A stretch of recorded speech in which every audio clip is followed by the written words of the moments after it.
किसी समय की बात है जब गौतम बुद्ध अपने शिष्यों के साथ एक छोटे से गांव में ठहरे हुए थे। उनके उपदेश सुनने के लिए दूर दूर से लोग आते थे। बुद्ध के ज्ञान और विचारों ने हजारों लोगों का जीवन बदल दिया था, लेकिन उनकी शिक्षाओं का एक प्रमुख हिस्सा था जो बहुत से लोगों के लिए समझ पाना मुश्किल होता था। अकेलेपन की शक्ति। उन्होंने सिखाया कि कैसे अकेलापन आत्मज्ञान और आत्मशक्ति का मार्ग बन सकता है। एक दिन गांव के एक युवा व्यक्ति ने सुना कि बुद्ध उसके पास आए हुए हैं। वह जीवन में उलझा हुआ था, दिशाहीन महसूस कर रहा था। उसके जीवन में न तो शांति थी और न ही कोई स्थायी खुशी। उसके मित्र और परिवार वाले भी उसकी मदद नहीं कर पा रहे थे। वह जानता था कि कुछ गड़बड़ है, लेकिन उसे समझ नहीं आ रहा था कि उसे किस दिशा में जाना चाहिए। यह बेचैनी उसे अंदर से खा रही थी और वह इसका कोई उपाय नहीं ढूंढ पा रहा था। जब उसने सुना कि बुद्ध गांव में है, तो उसने तय किया कि वह उनसे जाकर अपनी समस्या के बारे में पूछेगा। वह बुद्ध के पास गया और उनके चरणों में गिर पड़ा। उसकी आंखों में आंसू थे और दिल में अनगिनत सवाल। हे महान बुद्ध, कृपया मेरी मदद करें, उसने कहा। मैं अपने जीवन में शांति नहीं पा रहा हूं। मैं चारों ओर से लोगों से घिरा हुआ हूं, लेकिन फिर भी मैं अकेला महसूस करता हूं। मुझे नहीं पता कि मुझे क्या करना चाहिए। बुद्ध ने उसकी बात ध्यान से सुनी। फिर उन्होंने बड़े धैर्य से कहा, तुम्हारी समस्या यह नहीं है कि तुम अकेले हो या नहीं, बल्कि यह है कि तुम अकेलेपन को समझ नहीं पाए हो। तुमने अभी तक अकेलेपन की शक्ति को पहचाना नहीं है। युवक को यह बात अजीब लगी। उसने सोचा, कैसे अकेलापन मेरी मदद कर सकता है? मैं तो अकेलापन महसूस करता हूं और यह मुझे कमजोर बनाता है। बुद्ध ने उसकी उलझन को भांप लिया और कहा, क्या तुम जानना चाहोगे कि कैसे अकेलापन तुम्हें सबसे बड़ी शक्ति प्रदान कर सकता है? युवक ने बिना किसी हिचकिचाहट के कहा, हां, हे प्रभु, कृपया मुझे बताएं। बुद्ध मुस्कुराए और कहा, अकेलेपन को सही ढंग से समझना सबसे बड़ी चुनौती है। जब तुम लोगों के बीच होते हो, तब भी तुम्हारे मन में असंख्य विचार होते हैं। ये विचार तुम्हें अपने वास्तविक स्वरूप से दूर ले जाते हैं। तुम अपनी पहचान को दूसरों की अपेक्षाओं और समाज के नियमों से बांध लेते हो। लेकिन जब तुम सच में अकेले होते हो, तब तुम्हें खुद से मिल पाने का अवसर मिलता है। युवक ने गंभीरता से सुना, लेकिन अभी भी पूरी तरह से बात को समझ नहीं पा रहा था। वह बोला, लेकिन अकेलेपन से मुझे डर लगता है।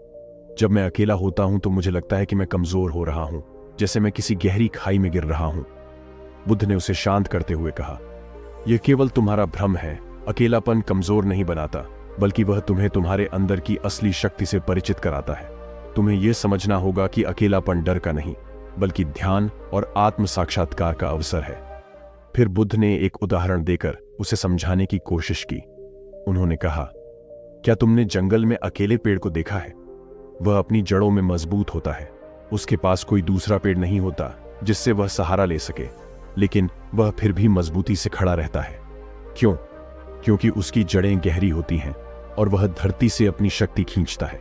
युवक ने ध्यान से सुना और बुद्ध के कहने का अर्थ समझने की कोशिश की। तो क्या आप कह रहे हैं कि हमें भी अपनी जड़ों को मजबूत करना चाहिए? बुद्ध ने सिर हिलाते हुए कहा, बिल्कुल। जब तुम अकेले होते हो, तब तुम्हारे पास अपने अंदर गहराई से जाने का अवसर होता है। यह समय होता है जब तुम आत्मनिरीक्षण कर सकते हो, अपनी कमजोरियों और ताकतों को पहचान सकते हो। यह वो समय होता है जब तुम अपने वास्तविक स्वरूप से मिलते हो, जो बाहर की दुनिया से प्रभावित नहीं होता। यही अकेलेपन की शक्ति है। युवक अब कुछ हद तक समझ चुका था कि बुद्ध क्या कहने की कोशिश कर रहे हैं, लेकिन फिर भी उसके मन में कुछ सवाल थे। उसने पूछा, लेकिन अगर हम हमेशा अकेले रहेंगे तो क्या हम समाज से कट नहीं जाएंगे? क्या हम अपनी जिम्मेदारियों और अपने प्रियजनों से दूर नहीं हो जाएंगे? बुद्ध ने मुस्कुराते हुए कहा, अकेलापन और सामाजिक जीवन के बीच संतुलन ही असली ज्ञान है। इसका मतलब यह नहीं कि तुम्हें हमेशा अकेले रहना चाहिए। इसका अर्थ यह है कि जब तुम अकेले हो, तब तुम आत्मनिरीक्षण करो और अपने अंदर की शांति पाओ, और जब तुम समाज में हो, तब उस शांति को अपने व्यवहार में लाओ। तुम्हें दोनों स्थितियों में संतुलन बनाना सीखना होगा। बुद्ध ने फिर एक और उदाहरण दिया। देखो, नदी कैसे बहती है। वह अपने स्रोत से निकलकर विभिन्न स्थानों से गुजरती है, लेकिन उसका वास्तविक स्वरूप वही रहता है, शांत, प्रवाहमयी और जीवनदायिनी। उसी प्रकार तुम्हें भी जीवन की विभिन्न परिस्थितियों में संतुलन बनाए रखना है। अकेलेपन में आत्म साक्षात्कार करना और समाज में उस ज्ञान को जीना, यही मार्ग है। युवक अब पूरी तरह से समझ चुका था कि अकेलापन कमजोरी नहीं बल्कि शक्ति है।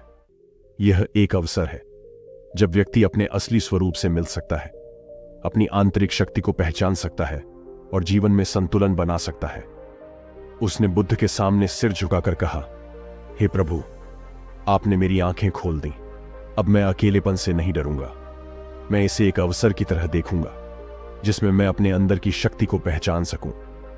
बुद्ध ने आशीर्वाद दिया और कहा, जाओ, अपने जीवन में इस ज्ञान को धारण करो। याद रखो, अकेलापन केवल शांति और आत्म साक्षात्कार का माध्यम है। जब तुम इसे सही ढंग से समझते हो, तभी तुम अपने जीवन में सच्ची शांति पा सकते हो। युवक ने बुद्ध के चरणों में गिरकर उन्हें धन्यवाद दिया और वहां से चला गया। अब वह पहले से कहीं अधिक शांत और स्थिर महसूस कर रहा था। उसने ठान लिया कि वह अकेलेपन को अपने जीवन का हिस्सा बनाएगा, न कि उसे डर की तरह देखेगा। वह जीवन में आगे बढ़ा, लेकिन अब हर बार जब वह अकेला होता तो उसे डर नहीं लगता था। वह उस समय को आत्मनिरीक्षण और ध्यान के लिए इस्तेमाल करता था। धीरे धीरे उसने अपनी आंतरिक शक्ति को पहचाना और जीवन के हर पहलू में संतुलन बना लिया। उसकी यह यात्रा उसे आत्मज्ञान की ओर ले गई और वह समझ गया कि वास्तव में अकेलापन ही उसकी सबसे बड़ी शक्ति थी। इस प्रकार बुद्ध की शिक्षाओं ने एक और जीवन बदल दिया। दोस्तों, आपको आज की यह कहानी कैसी लगी, हमें कमेंट बॉक्स में जरूर बताएं और ऐसी ही ज्ञानवर्धक और प्रेरणादायक कहानियों के लिए हमारे चैनल को सब्सक्राइब जरूर से कर लें। धन्यवाद।